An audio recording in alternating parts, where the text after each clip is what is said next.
A warm welcome everybody to this episode of Western Political Thought. In this session, we will study the political ideas of Karl Marx. Karl Marx, as many of you know, was a very important figure of 19th century political thought. He belongs to the German tradition and he occupies a very special place in modern political thought. Marx's period is from 1818 to 1883. Now, at the very beginning, we should first of all understand why Marx occupies a very special place in the history of political thought. The reason is that Marx actually introduced an altogether new orientation, a new outlook, a new approach in the history of thought, in the sense that the approach that he introduced, or the outlook or the orientation which he developed, well, that equips us with a new way of looking at politics, history and society. This new outlook or the new approach or new orientation of Marx, in order to have a proper understanding of it, one has to first of all distinguish Marx's ideas from the ideas which preceded Marx. In fact, if one looks at the kind of ideas which were very powerful, which were very quite dominant, say in 19th century Europe, or say throughout 18th century or 19th century, then one finds that, and all of you are quite familiar with some of these names. For instance, you are familiar with the names of Machiavelli, Hobbes, Locke, Rousseau, Kant, Hegel. They're all giants so far as the history of modern thought is concerned. But Marx, in a way, was very special. Special in the sense, as I have just stated, he introduced a new understanding, a new approach, a new orientation. Now, in what sense and why Marx is to be distinguished? In other words, in what sense Marx was different from all other writers or thinkers?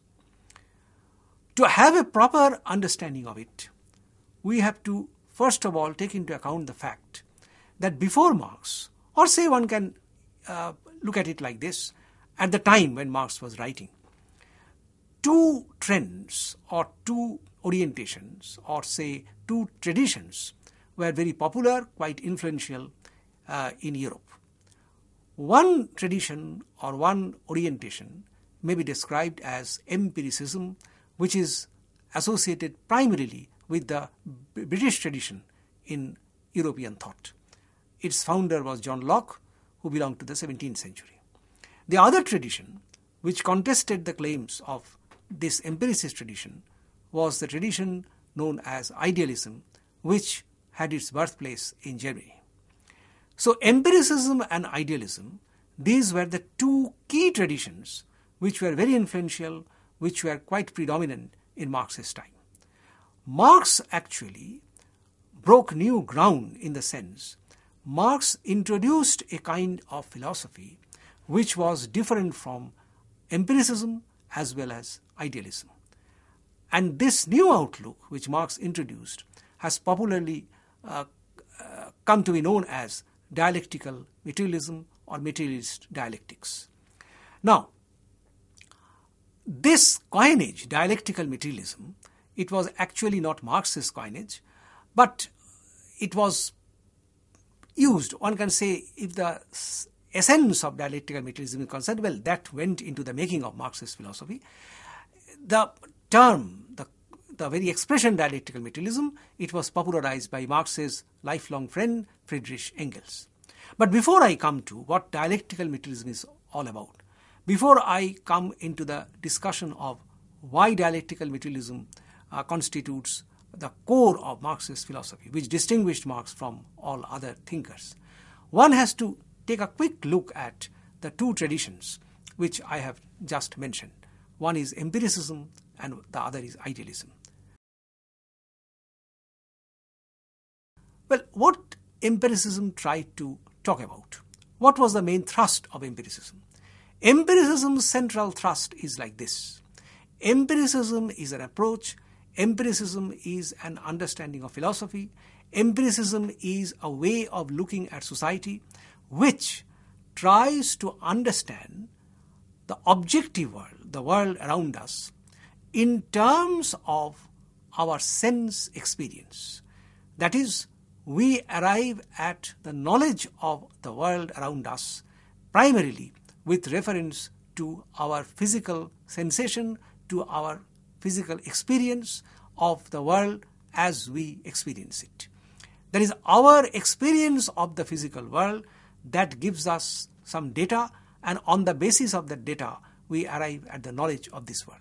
Nothing beyond the world of sensory experience is taken into consideration so far as empiricism is concerned. So for empiricism, knowledge is derived from sense experience and sense experience alone. Whereas idealism is a kind of philosophy, as I said, which took off in Germany, primarily through Kant and then through Hegel. Well, idealism, on the contrary, rejects the claims of empiricism. Idealism's central focus is on the idea, or on the point that we derive our knowledge primarily with reference to the power of the human mind. That is, our knowledge actually is derived from the way our mind looks at the world. Our mind interprets the world. Our mind means our reason, our consciousness. So you can easily guess that empiricism and idealism, they actually are two opposed traditions. Empiricism denies the power of the human mind, whereas idealism denies the power of sense experience. Now Marx actually, the way he developed his philosophy, the way he developed his ideas, well, it is a kind of third alternative. Third alternative in the sense that Marx's philosophy of dialectical materialism, or one can say this is the core of Marxism. Well, this is a kind of understanding which primarily is based on, or which one can say primarily addresses two central questions. The first question is that, and if one looks at it like this, that if this be the question, then what is the answer of Marxism? The first question that is raised by Marxism is this: which one is primary, mind or matter? That is, our knowledge, the source of our knowledge, is it the human mind as the idealists claim, or is it the material world as the empiricists claim? Marxism's answer, or Marx's answer, is this: the source of our knowledge is not the mind. The starting point of our knowledge, the reference point of our knowledge is the material world. Our takeoff point is the material world. The world as we see it, the world as we observe it. And not some, say, imaginary human mind. Now, this at once may prompt one to draw the conclusion then that this means that there is no difference between Marxism and empiricism, because empiricism's starting point also is the observed world. But therein lies the crucial difference between Marxism, or Marx's dialectical materialism, and empiricism. Marx's answer is this: our takeoff point is the objective world, there is no doubt about that. But this objective world, or the knowledge of the objective world, we do not derive simply by referring to our, or simply by going back to our sense experience. Sense experience alone, sense experience exclusively, does not give us knowledge of the world. Here actually Marx comes back to idealism. He says, when we have to arrive at a knowledge of the world, when we have to arrive at an understanding of the world, then we must understand that there is a difference between appearance and essence. That is, on appearance, the world looks like something, but that something does not give you the true knowledge of the world. If we have to arrive at the true knowledge of the world, then you have to arrive at the essence.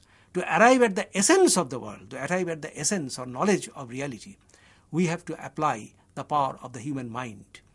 That is the power of reasoning. So, in Marx, what we come across is a combination of the two elements. One is the power of the human mind, power of human reasoning. The other is the primacy of the objective world. So this sums up the understanding of the first proposition.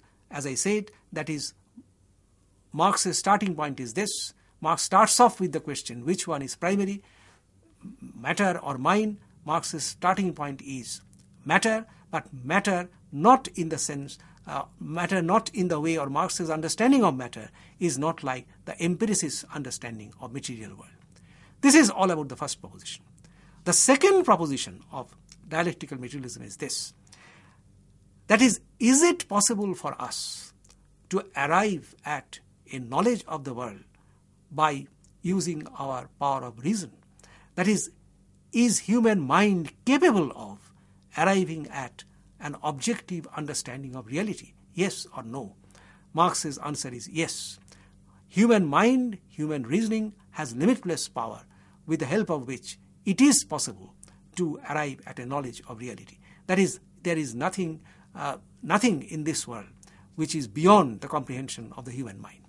So Marx had immense faith in the power of the human mind, in the potentiality, in the possibility of human reasoning. So these two propositions constitute the foundation of Marx's materialism. Now I very specifically come to the ideas of dialectical materialism. Dialectical materialism actually is based on three propositions. These three propositions, they sometimes popularly are known as the laws of dialectical materialism. You can call it laws, you can call it principles, you can call it propositions, but these are the three central core ideas underlying the outlook of or idea of dialectical materialism.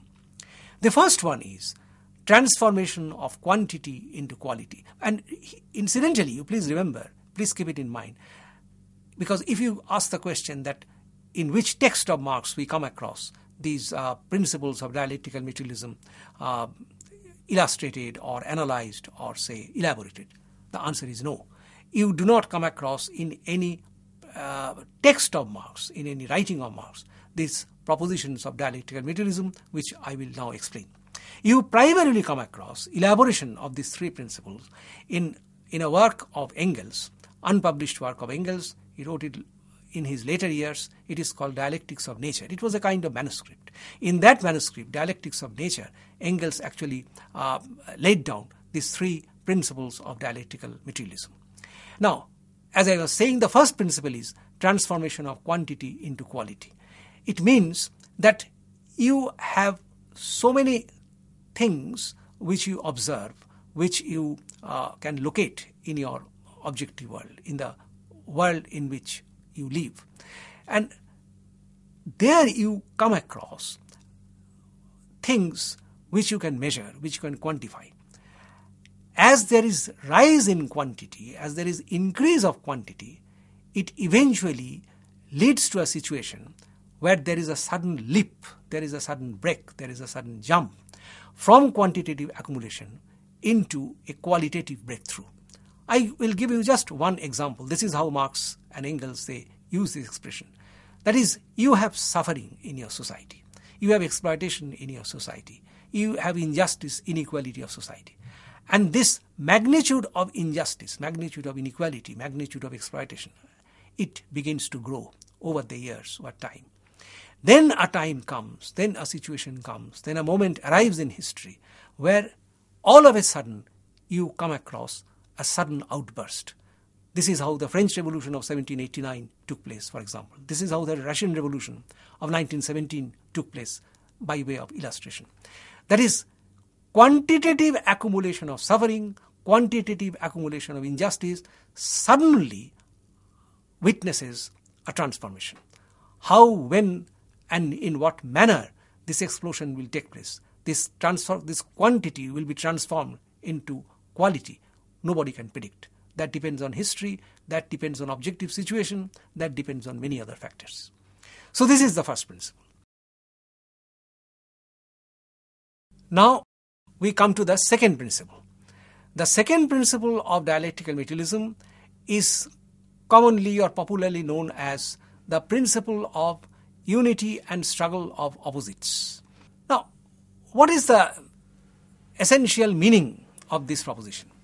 Unity and struggle of opposites, it means that apparently when we look at our society or when we look at the world around us, then everything is, or everything appears to be somewhat stable, static. But actually what is going on is there is a dynamics. Dynamics, that is, everything is actually changing, moving. But that dynamics, that motion, that change is not visible in our naked eyes. In other words, every apparently stable situation, every apparently stable phenomenon is marked by a kind of tension in the sense marked by certain forces which are at work inside it, and the forces that are at work inside it, these are forces of contradiction. That is, there are certain forces which try to keep it stable, and there are certain forces which oppose it and are trying to disrupt its apparent stability or apparent unity. This is known as the idea of unity and struggle of opposites. And eventually what happens is that although, and this is the core of the second principle, that although apparently something remains or something appears to be quite calm, something appears to be quite stable, something appears to be quite, restful, peaceful, but actually within it, although it is not visible in our naked eyes, there is going on a furious process of, movement. That movement is not visible in our naked eyes. I will give you just one example. And this is how Marx looked at, or this is how Marx analyzed capitalism. That is, when we look at a particular society, say society X, a modern capitalist society. Now, apparently, when we look at the society, it may appear to be quite stable, quite flourishing, quite prosperous, as if there is no tension, everybody is living very comfortably, everybody is living quite peacefully, so there is no problem, there is no anxiety. Say, if you look at the various TV channels, for example, foreign TV channels, and the way, the capitalist society is actually put before you. It is the image of capitalist society, the way it is placed before you. It gives you the impression that there is no problem, there is nothing wrong about capitalism in the West. Now, what Marx tries to argue is this, that beyond this apparent stability, beyond this, apparent status quo, beyond this, apparent peace or apparent, peaceful situation in capitalist society, there are forces at work which are otherwise not visible. That is, forces of tension, forces of conflict, forces of challenge, forces of unrest, which are going on under capitalism. And capitalism tries to suppress them in its own way. And there are moments in history, one comes across moments in history, when eventually, in some situations, we come across or we experience a kind of moment where it is impossible for capitalism, or where it is impossible for that particular order to arrest these forces of change, to arrest these dynamic elements, to arrest these contradictions. And then what happens is, all of a sudden, there is an explosion that leads to revolution, that leads to change. So, unity and struggle of opposites, the ultimate meaning of this second proposition is this: unity is apparent, unity is false. What is ultimately real, that is actually the struggle of opposites. So this is the second principle. Finally, we come to the third principle, and with that I will conclude. This principle is known as negation of the negation, the third principle of dialectical materialism. Negation of the negation, it means you can understand that what Marx tries to talk about, or Marx tries to focus on, is the idea of negation of stability. That is, every moment of stability, every apparent moment of, say, status quo, this moment is negated by a counter force of contradiction. In modern capitalist society, what we come across is that we are confronted with, and this is what we experience, that there is an apparently there is a force of stability. That force of stability, or that element of stability, is being negated by another force which challenges this element of stability. So, the force that challenges the element of stability, that force actually is the force of negation. But what actually is the meaning of this negation? Does it simply mean that I negate everything that was there earlier? Marx never means that. Marx actually, by negation, means, or very specifically what he means is dialectical negation. Dialectical negation, it means that you actually preserve some of the old elements and you negate also some of the old elements. What is best in the previous order, that what is constructive, that what is creative in the previous order, that has to be retained. Whereas that which was obnoxious, that which was harmful, that element has to be dismissed. In other words, here again you come across the element of dialectics. That is, two opposite elements have to be reconciled, have to be synthesized. One element is the element that has to be preserved, that has to be kept, that has to be retained. The other element, the element that is harmful for society, the element that is, say, not conducive to a new society, well, that element has to be dismissed. I will give you just one illustration. Say, after the Russian Revolution of 1917, there was a kind of feeling shared by many inside the Bolshevik party, and that kind of argument or that kind of feeling was quite popular at that time, especially among the young members of the Bolshevik party. The argument was like this, that we have made a revolution in Russia, therefore whatever existed in Russia before the revolution, that is, whatever elements were there in Russia, say, it may be cultural, it may be historical, it may be philosophical, it may be intellectual.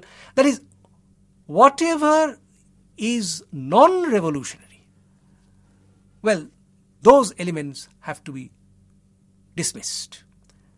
That is, in post-revolutionary Russia, we have to reject, we have to dismiss everything that is non-revolutionary.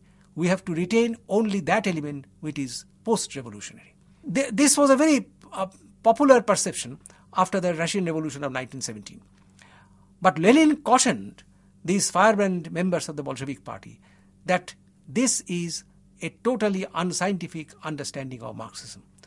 Yes, before the revolution there were many things in Russia, in terms of history, in terms of culture, in terms of, say, ideas, which were bad, which were not appropriate for the post-revolutionary Russian society. But that does not mean that everything that was there in pre-revolutionary Russia, that has to be rejected, that has to be considered as reactionary, that has to be considered as inappropriate for post-revolutionary Russia. We have to preserve all those things which were good, which were helpful, which were relevant for post-revolutionary Russia, even though they were not proletarian, even though they were, say, apparently not revolutionary, but those things we have to preserve, whereas those other ideas which were not conducive for the new society, these have to be rejected and dismissed. So you have to dialectically synthesize, you have to dialectically combine all those elements which are new with all those elements which were old but which are appropriate, which are relevant for the understanding of the new order. With these I conclude. Thank you.